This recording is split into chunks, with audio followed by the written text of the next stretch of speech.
Thus, Striya, by the woman, Jadi Bhutaha, enchanted. Vidvan, very learned. Api, although. Manogyaya, very expert. Vadam, yes. Iti, thus. Aha, said. Vivashaha, under her control. Na, not. Tat, that. Chitram, astonishing. He, indeed. Yoshati, in the matter of women. So translation, although Kashyapa Muni was a learned scholar, he was captivated by Diti's artificial behavior, which brought him under her control. Therefore, he assured his wife that he would fulfill her desires. Such a promise by a husband is not at all astonishing.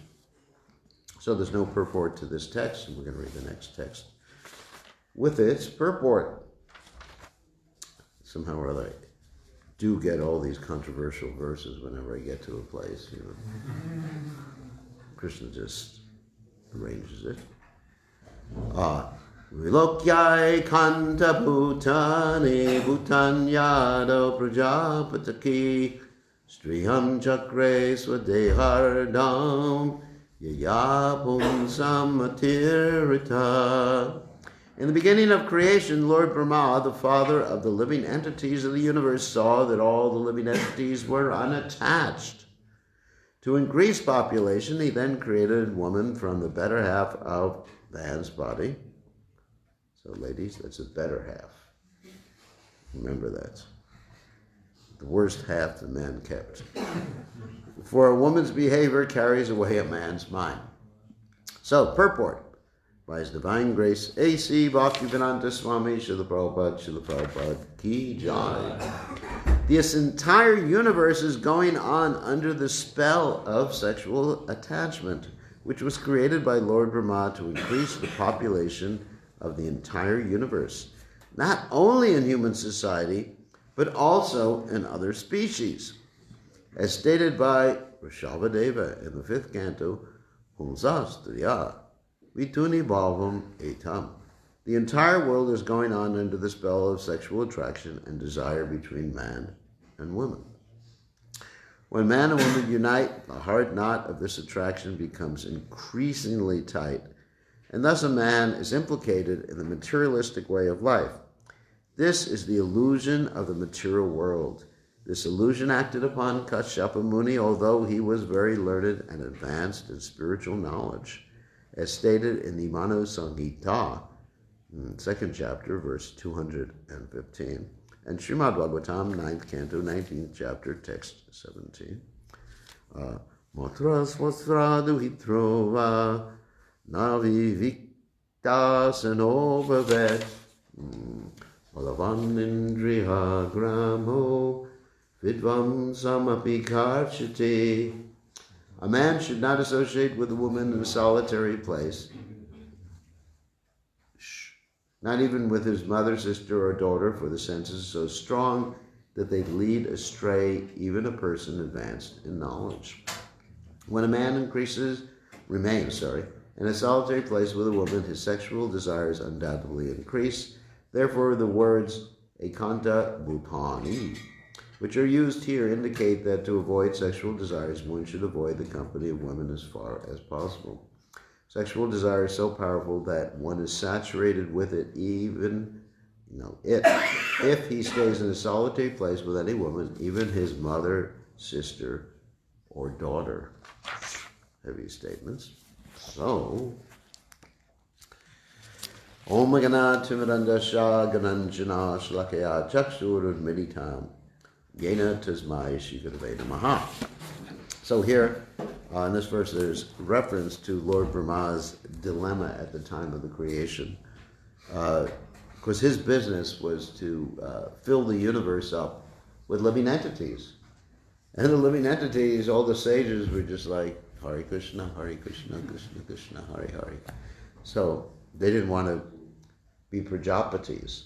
Actually, they could have been Prajapatis without getting married. Like Lord Brahma had so many children without marriage, isn't it? I mean, he's married, we understand that, but he created, like Lord Shiva, the Rujas from his forehead, Narada Muni from his heart and matured deliberation. I mean, so many living entities could have been created without this, men and women stuff. However, sorry about that. Stuff. So, it's a perspective of a sannyasi, anyway. Stuff. Anyway. So there could have been living entities created without this, but nobody was enthusiastic. Why should we create living entities? It's too much trouble.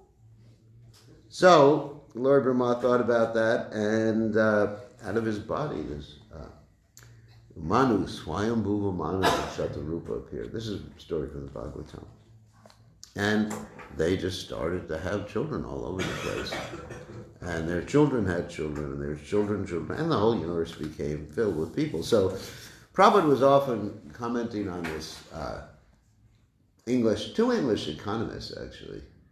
Marshall, who said that the attraction between men and women is the source of economic development, which is interesting. And then he quoted from another economist, I think it was Malthus, he wasn't such a kind guy. Malthus, anyone studied Malthusian economics.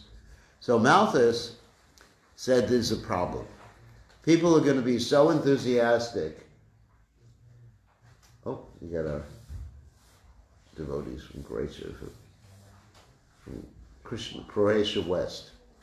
Didn't want to say Krishna West, because you're not allowed to say that, but Croatia West. So,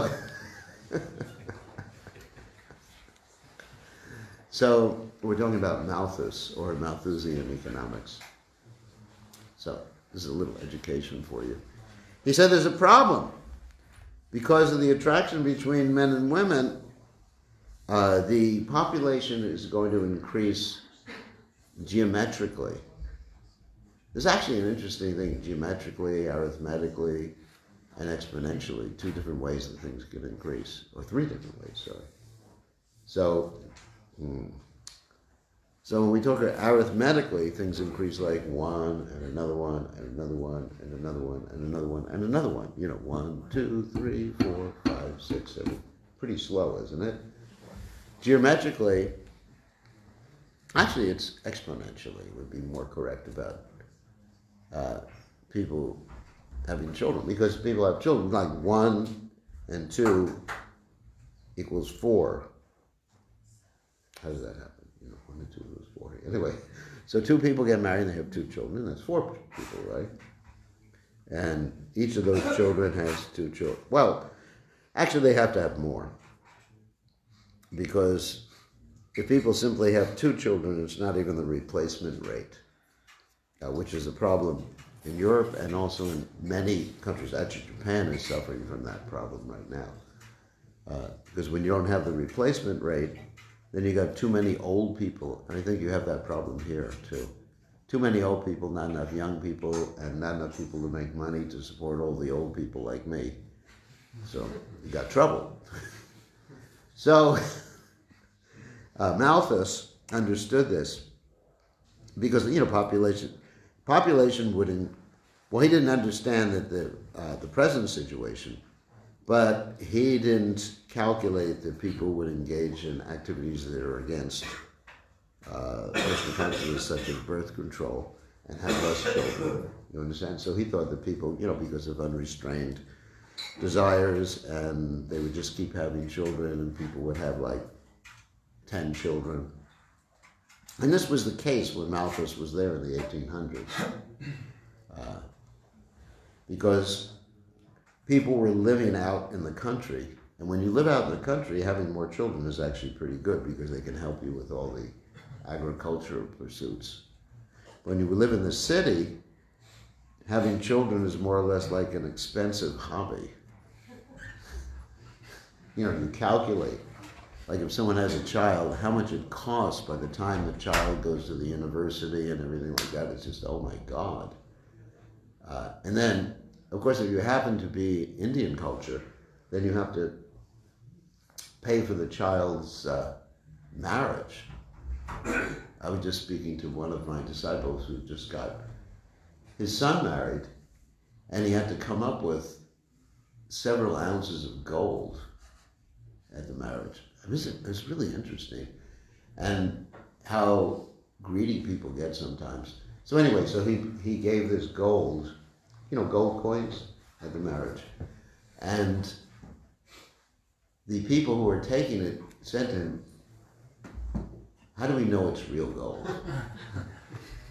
I mean, if I was there, if I'd given gold and someone said that to me, I said, "I'm taking it back, you rascal." So you have these things, and I have other friends who got their daughters married, and at the age of like 65, they had to go into debt, and get a mortgage on their property so that they'll be paying off their mortgage until they're 95 years old. So it's pretty expensive.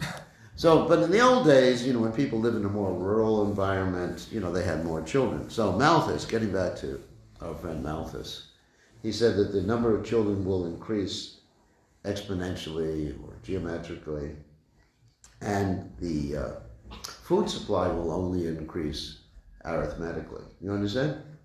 Food supply will only increase gradually, and there'll be more children, and there'll be less food. And so he proposed some drastic measures, like keeping people from getting married, having sex, or even sterilizing people. Is anyone familiar with Malthus? No one studied. So you know what I'm talking about. Yeah, he was quite cruel. And of course, we've seen certain things like that happen in Europe, and even in America in the old days. They would forcibly sterilize people. So, anyway, getting back to the point here, which is not so related with the verse, but had some connection. Getting back to the point, then you have this attraction between men and women, and then both the man and the woman get bewildered by this attraction.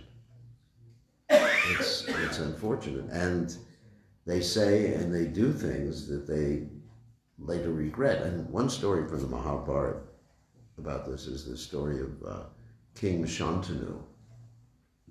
King Shantanu, actually there's a whole story about his attraction to women. He was up in the heavenly planets before he became King Shantanu. His name was Mahavish. And while he was up in the heavenly planets, he became attracted inappropriately to Ganga Devi. The story from the Mahabharata, of course, that somehow or other the wind blew her skirt up and he kept staring at her, and the demigods got really upset that he was acting so brutishly, and they cursed him. Lord Brahma cursed him to take birth on the earth planet.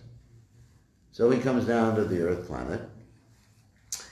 This is I'm not going to tell the whole story, but he comes down to the earth planet, and one day he's walking by the Ganges River, and Ganga Devi, who he was attracted to in the heavenly planets, appears, and he becomes so attracted to her, bewildered. And what does he do?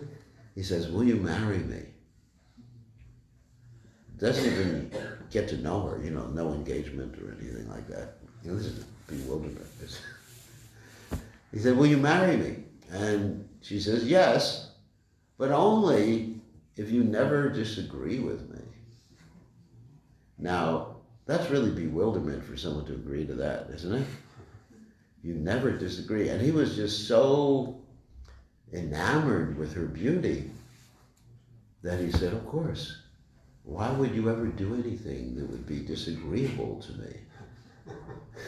This is really illusion. And so, as you know, she began to throw all the kids into the Ganges River, one after the other, and he couldn't say anything. Poor guy. And then finally, when it came to the 8th kid, who was to be Bhishma later on, he had to say, "Stop!" And she said, "Okay, I'm out of here." So you see how he just became so bewildered that he made such a promise like that. So this is an indication of the bewilderment that one can experience in that particular connection. Of course, also, women get bewildered too. It's not that, generally people will say that, oh, not the poor man was victimized by the girl, but the lady is also victimized by the man. It's an equal thing. And as we mentioned yesterday, this attachment between men and women is actually a reflection of the attachment between Radha and Krishna.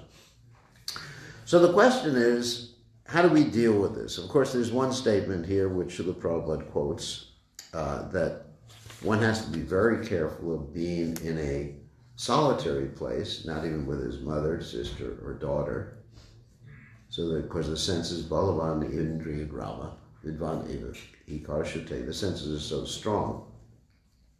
Actually, when I first joined the Krishna consciousness movement, I actually stayed away from my mother because I was following this very strictly.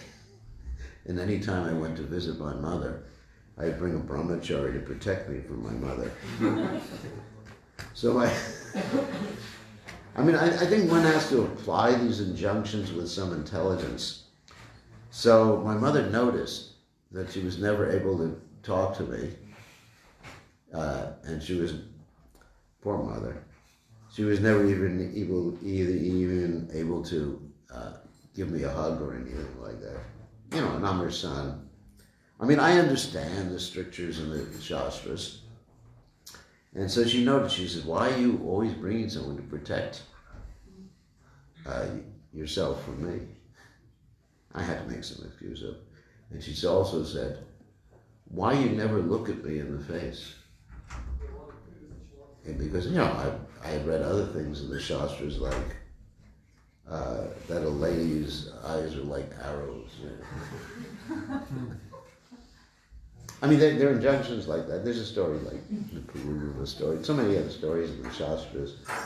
And I was afraid my mother would open her eyes up. I'd look at her eyes and I get bewildered.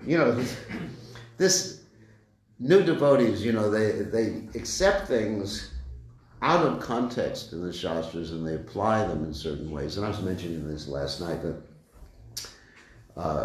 when I was a young devotee, I would pray before I went to sleep to leave my body during the night. And one devotee asked me the question, "Were you depressed?" And I said, "No, it's just that I had read the material world was Jai, Shri Shri Purnatai, Shri Shri Panchatai." So I had read that the material world was miserable, so I accepted it. I wasn't miserable, but I have so much faith in the Shastras that I read, Dukhaliyam Shashvatam. This material world is so miserable, from the highest place to the lowest place. Brahma Bhuvana Loka Punavavartina Varjuna Mamu Pekshu Dukantiya Punajamana Vijite. You even go to Brahma Loka, it's all miserable. I thought, it's miserable, get me out of here. But that really wasn't Krishna's desire. It's miserable, but also there's the statement, Vishvam Purna Shukayate, that if one is Krishna conscious, everything is blissful. But I had taken one half of the statement, one thing out of context, and therefore I wanted to leave my body. Not a very good idea. So anyway, eventually I understood these things, and now when I visit my mother, I don't always have to have a brahmachari protecting me from my mother, my 92-year-old mother.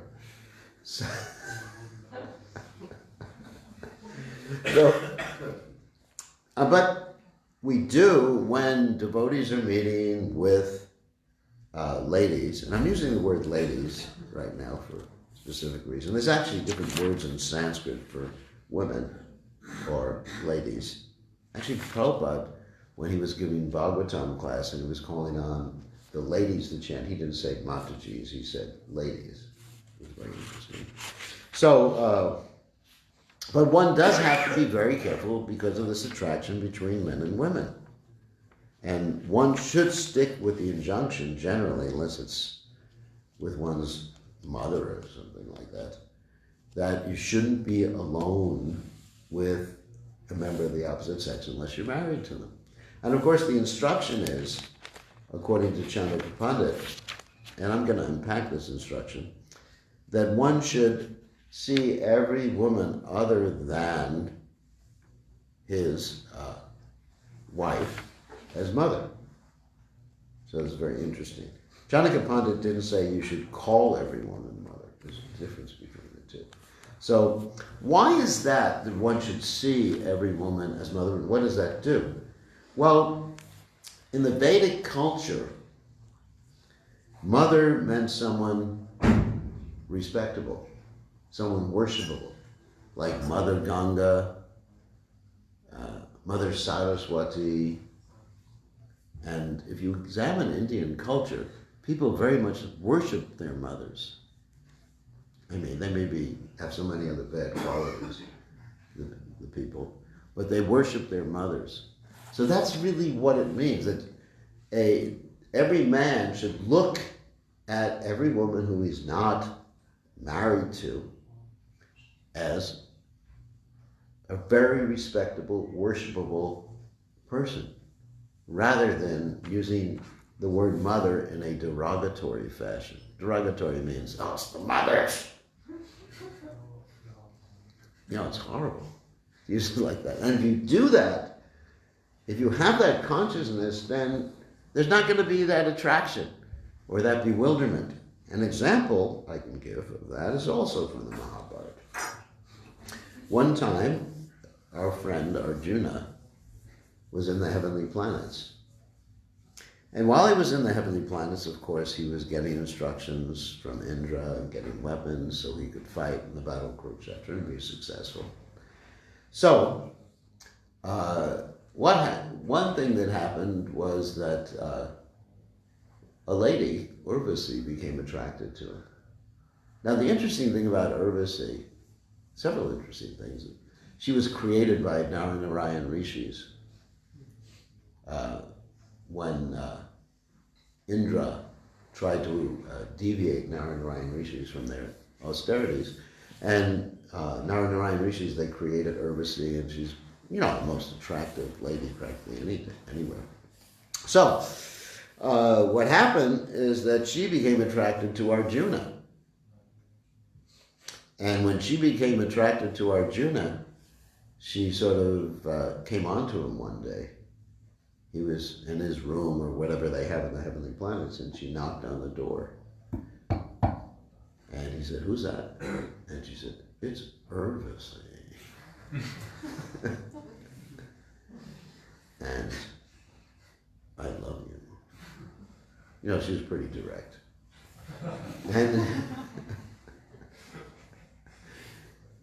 And Arjuna said, you know, that wouldn't be proper. She said, this is the heavenly planets, you know, anything goes here. And she's an Apsara, and anything goes with the Apsaras. She was also previously married to Pururava. You know, there's a whole story in the Bhagavatam. So she was one of the ancestors of Arjuna, which is interesting too. So Arjuna said to her, to protect himself, Mataji, mother. And what do they say? Hell hath no fury like a woman scorned. There's actually a story in the Bible about this too, which I'm not going to tell right now. So anyway, so she got so angry that she said, if I can't have you, no one will have you. You should become a eunuch. And of course, for a Kshatriya, as we know, for one who has been honored, dishonor is worse than death. And for one who has been a strong man, to be a eunuch is worse than anything. So Arjuna was really upset. he went to Indra. Indra said, we can mitigate this curse. Not eliminate it, but mitigate it. That means to reduce it. And we can enable you to become a eunuch for 1 year. And that was the year that Arjuna was Brihanala. It was in the kingdom of Bharat, and he was the dancing teacher. And while he was the dancing teacher, he instructed Uttara, who was the daughter of the king of Bharat, in dancing. Because in those days, in order to protect the ladies, this is also another interesting thing, the young girls, they wouldn't really, let's say in high-class families, they wouldn't really associate with boys. Or actually the only males they would see were males in their family. And if someone was a princess, they would actually have eunuchs to teach them and eunuchs to guard the palace. So, and he tells so many stories about that. But anyway, so that was the system, that the girls were protected like that, and then certain instances, men snuck in, like in the case of Usha and Aniruddha. You know that story? Usha and Aniruddha. That Usha was actually madly in love. She was the daughter of Banasura, and she was madly in love with Aniruddha. And she had Aniruddha kidnapped and brought to her palace. And when he was brought to her palace, anyway, she had a relationship with him, and then it was discovered, and his father, Banasura, tried to capture him, and eventually Banasura's arms were cut off, and anyway, they lived happily ever after that. That's a long story. So anyway, the way to deal with this particular attraction is to see the ladies as being worshipable, not to denigrate them, to consider them lesser or agents of Maya or Maya Devis or anything like that, is to understand the ladies are worshipable and give them respect. And in this way, one can overcome these particular attractions. So and the ladies also should see the men as like their sons. You got mothers and sons. However, if one is married, one should not see their wife as their mother. Prabhupada commented on that in regard to one particular bogus yogi. His name was Ramakrishna. Anyone heard of Ramakrishna and Vivekananda? No. Ramakrishna was a debauchee. And when he got married, after he had been a debauchee, he got married. He's an Indian man. He married a French lady. Has anyone heard of him? No. And he got married, and he basically, because he had been such a debauchee before, he was impotent at that point. So therefore he decided to call his wife his mother. And not only did he call her mother, he called her the divine mother. Like an incarnation of the goddess Kali or something like that. I probably thought that was pretty bogus. So anyway, the point is that one should see every other lady other than one's wife as mother. Respectable, worshipable, etc. And then one is protected in this way. And one should be careful not to be in a secluded place with, even if you're very intelligent, even if you're very determined, with a member of the opposite sex. Very simple. And we have one final story I'll tell, is the story of Vishwamitra. Vishwamitra Muni was actually a very determined sage, but when Menaka came, he actually lost his determination, and as a result, this girl, Shakuntala, was born, who was ultimately, actually, she was married to Dushmanta, and then Bart was born as a result of that. So anyway, so this is all I have to say about this particular verse. I don't want to get too much into controversy here. So any questions or comments? Questions, comments, arguments? Yes. Unfortunately, I was not at the beginning of the class, so yeah. I would like to ask you from the part which I listened. I like very much your explanation how to deal with this attraction between men and women, but it seems that in spiritual communities, not just in Hare Krishna movement, there is very often discussions on this subject matter from the point of view which you expressed in a funny way how you visited your mother. Yeah. And but you can see that this tendency to interpret Shastra in a very out of context is very prominent. And from as far as I know, last 30 years I'm trying to serve in sharing Krishna consciousness to others. I see that people very often perceive us as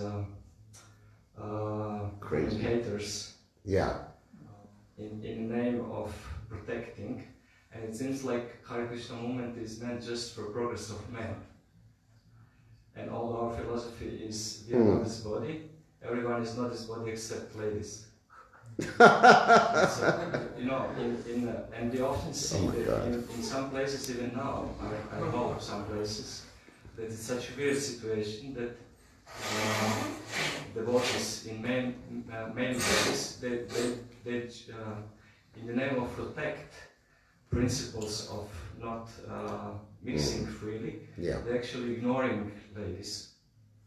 But here and there, soon or later, they become very much attracted to ladies. Yeah. So, how to deal with this situation? I mean, you explained we should see ladies as a worshipable persons. Yeah. I studied a lot about this, and I find that it's much common that men see, not just in spiritual movements, but generally, that men sees ladies as an object, then ladies sees men as object. Yeah, that's true. So, you know, I think we should have a Mount Athos here. Sorry? Mount Athos, you know what Mount Athos is? Yeah. That's a joke. Okay. Yeah, Mount Athos is a place in Greece where a lot of monks reside, and it's illegal for ladies to go to. So sometimes devotees, in their misinterpretation of Shastra or Vedic injunctions or whatever like that, they want to do the same thing in the Brahmacharya ashram. In fact, there's one country which shall remain nameless in Europe where they have a Mount Athos, you know, they don't call it Mount Athos, but they have an ashram that they don't let ladies in. Anyway, that's somewhere in Europe, and some of you may know where it is, but I'm not going to tell you. So that's really not Prabhupada's system, and that's not the Vedic system. Now, the reason that you have injunctions like this in the Vedic literature, and I explained this yesterday, that appeared to be rather sexist, is that these literatures were written in a different culture where people had different duties. For example, it was more of a rural agricultural culture. The men would be tilling the fields or agricultural stuff, and the women would be home taking care of the children. So it's a very clear delineation of who did what, and which cannot be translated or transposed or imposed upon the modern culture, which is actually completely different. We're not living in an agricultural culture. And so therefore, in that culture, it was the men who basically wrote the Vedic literatures, with exceptions. There's one prominent lady in the Upanishads called Gargi. There's actually a Gargi Upanishad too.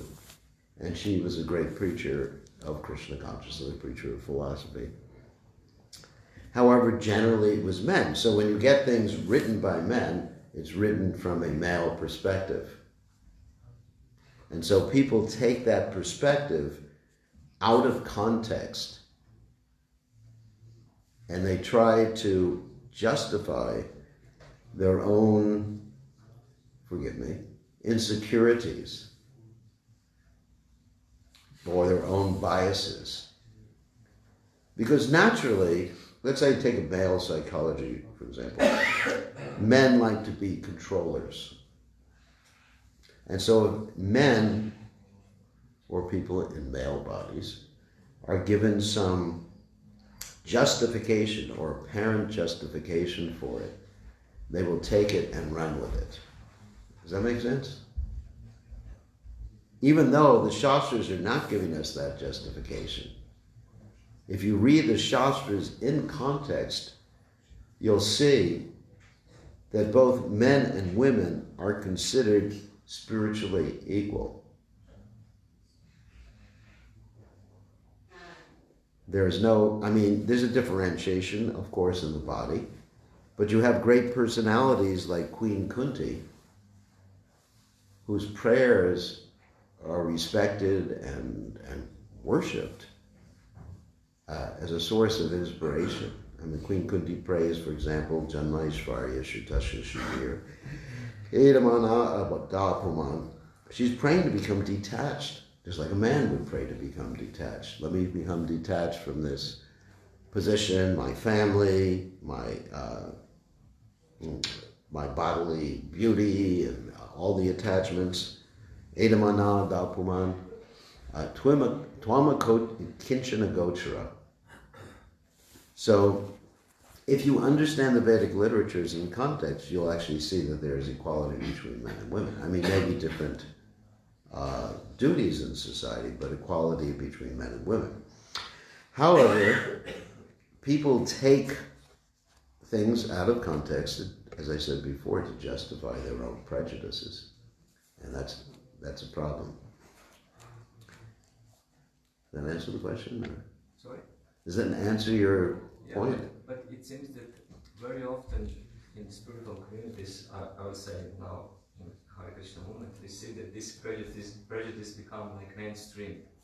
Yeah. I just recently talked with Bhaktivedanta Tirtha Swami, and we just discussed, and he said, I noticed that very often our people are taught ideology, not real spiritual science. Right.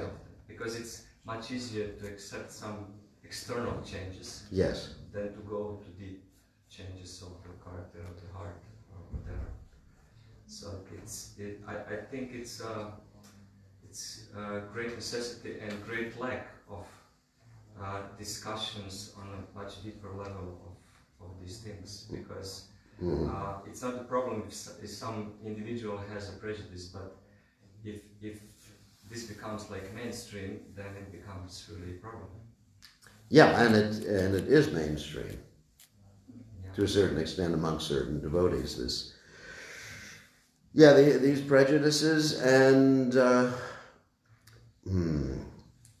let us say denying ladies the right to do certain services, denying them the right to advance in devotional service. I don't think it's such a problem here in Slovenia, as a general, in Croatia, but we see the issue of women being guru or. Oh yeah, that issue. I mean, I'm not going to controversies. I'm sorry about that. Yeah, that issue. I mean, it's not that controversial.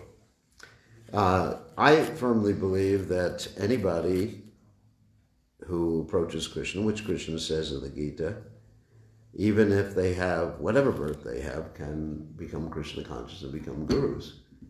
And Lord Chaitanya says, Kiva Vipra Kila Yashi Shujakena Nai, Ye Krishna Tattva Veta, Say Guru Hai. That if someone knows the science of Krishna, basically he's saying it doesn't matter what their body is. They can become guru. However, you have people who have their own prejudices for one reason or other. I mean, whether they're racist or they're sexist, And that prejudice may come from the culture that they were brought up in. And then they just misapply Shastric injunctions to justify their particular prejudice. And so that's unfortunate. So the question is how to overcome that. It's very difficult. Because in any society, whether you're talking about a religious society or in society in general, there's going to be people who are ritualistic, or we can use the word conservative, and there's going to be people who are more open, or you can use the word liberal. And what usually happens in society is that they break up into different groups. And I've seen that in practically, I'm not saying it's going to happen in ISKCON, nay, but I've seen that in every religion in the past, that whether you have a Muslim religion, you have the Sufis there who are very liberal, very similar to Krishna consciousness in many ways. They're impersonalists, but very similar in their liberality.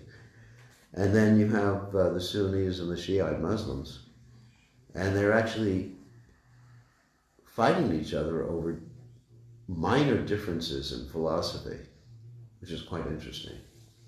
And then you look at any of the Christianity, there's all these different Christian groups, and you look at in Judaism, there's the Orthodox, Conservative, and Reform.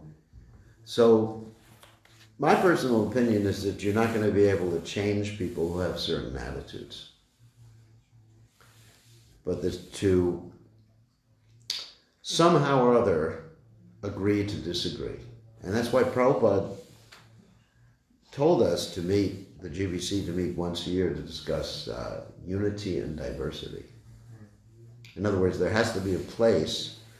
There will always be people who are prejudiced in one way or the other, according to the body.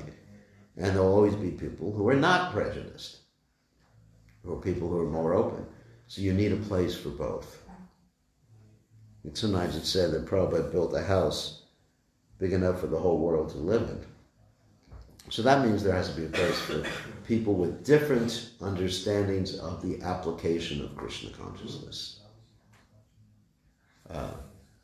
We're not talking about different understandings of the Siddhanta or Tattva. We're talking about different understandings of the application of Krishna consciousness. I've seen in my many years, you can't change people who are fixed in their beliefs. So you work with them and you agree to be different. Whether that means there has to be let's say a reform part of the Hare Krishna movement. What type of Hare Krishna? I'm a reform Hare Krishna. What type of Hare Krishna are you? I'm a conservative Hare Krishna. What type are you? I'm a fanatic Hare Krishna. So, everybody have their own little labels, what part of the movement are you in? Something like that has to be, because you can't impose that sort of unity on people. That's been my understanding. So my personal opinion is men and women are spiritually equal. They can both do the same services. Just got to be careful of mixing too much. Because if there's too much mixing, it is a fact, if a young man and a young woman are alone, then, like we said, butter and fire, makes ghee. There's an interesting story that Prabhupada was traveling with his servant Shrutakirti Prabhu. And Prabhupada told Shrutakirti, don't go into the kitchen in Los Angeles. Why? Because in Los Angeles there are a lot of girls looking for husbands. So, and it's a fact. I used to live in Los Angeles, and it was dangerous to cross the street as a brahmachari, because the girls were sitting out there looking.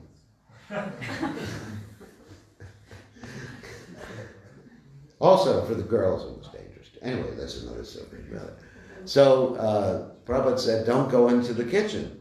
And Shrutakirti thought, I got to do some service for Prabhupada. Prabhupada will understand if I go in the kitchen. So he goes in the kitchen. And then a few days later, he comes to Prabhupada and said, Prabhupada, I want your permission to get married. Because he went in the kitchen. So what do they say? The kitchen.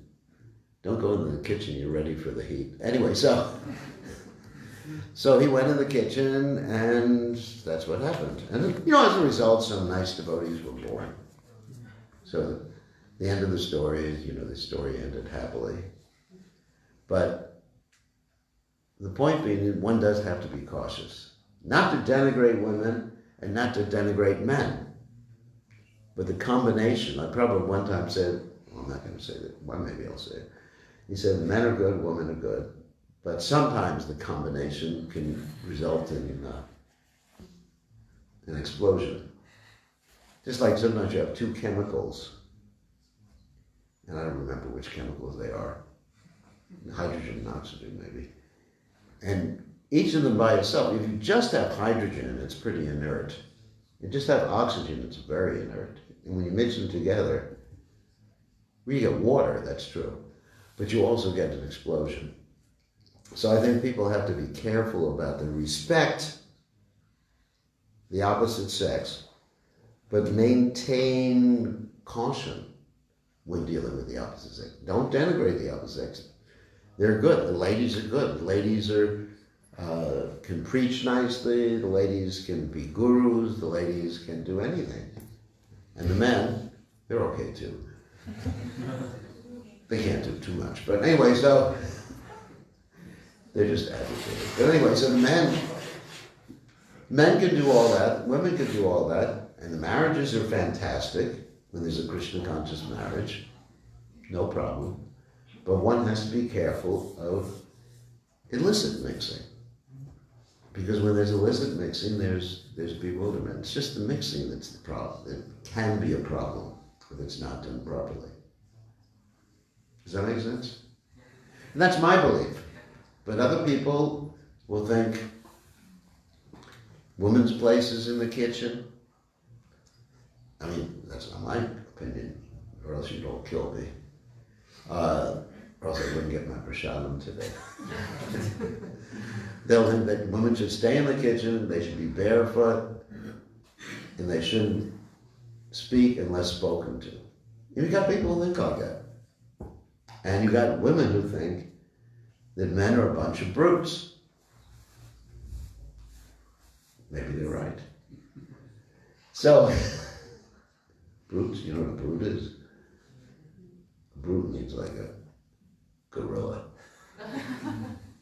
So, whatever, there's going to be people with different opinions. And I have rarely, for example, one of the people who's most conservative in the Hare Krishna movement is one of my good friends. I won't mention his name. He's in India. He lives in India. And I'm still friendly with him, but I disagree with him. And every time I see him, I'll have a big argument with him.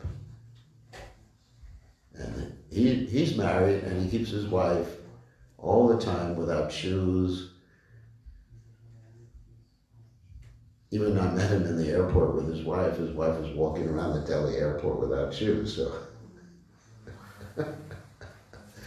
So what can you do? You can't change people. And I was his new bhakta trainer too. But somehow or other he got influenced. So you have to, it's a big world. So, does that answer the question, or is that? This is very deep subject matter. Yeah, it's a deep subject matter. Thank you so much. Right now, of course, you brought up the subject matter that the woman guru is subject matter. And that's been a little controversial.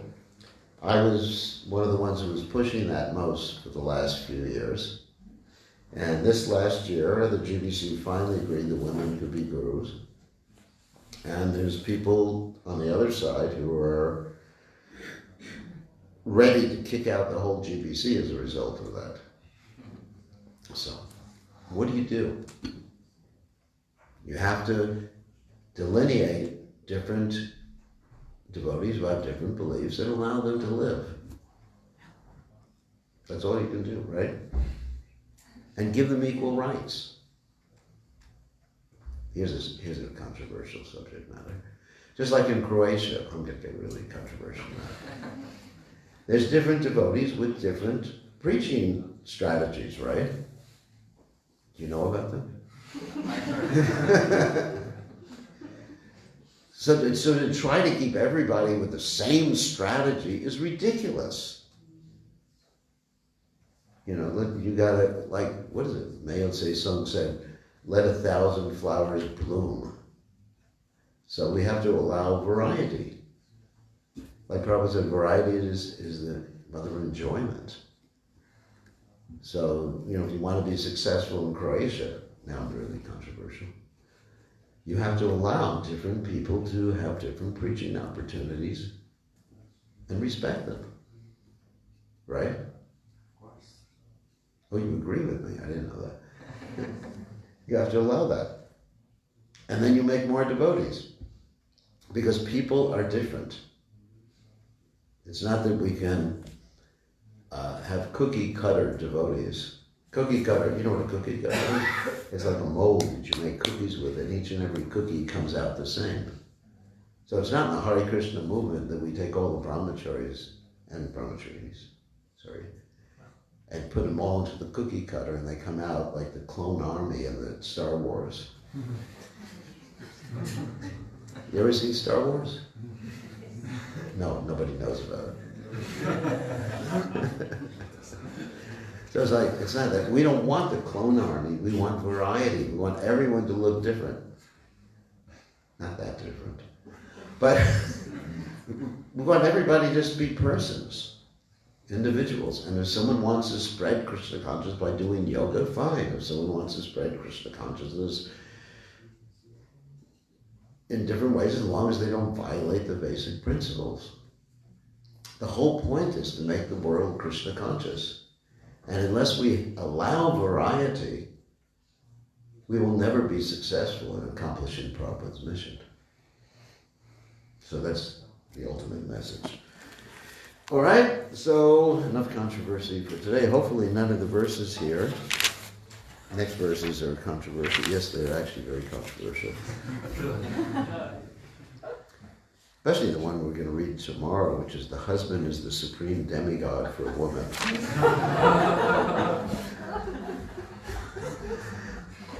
Oh my God. Why don't we have some nice verses? Like you're not the body or things like that. No, these are nice verses. You can change the verse. You can choose something. I can change the verses, yeah. I can choose which verse. No, all these verses are nice. All these verses are nice, and they bring out different points. I think the ultimate point is variety. You just can't impose or insist that everybody have the same understanding of Shastra. It's just not going to work. I mean, for example, there's different Vaishnava sampradayas. Like if you go to South India, you'll find in the Ramanuja Sampradaya, they have a different understanding.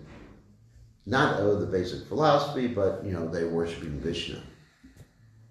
For them, Vishnu is supreme, and Krishna is something Vishnu does in his spare time. Something like that.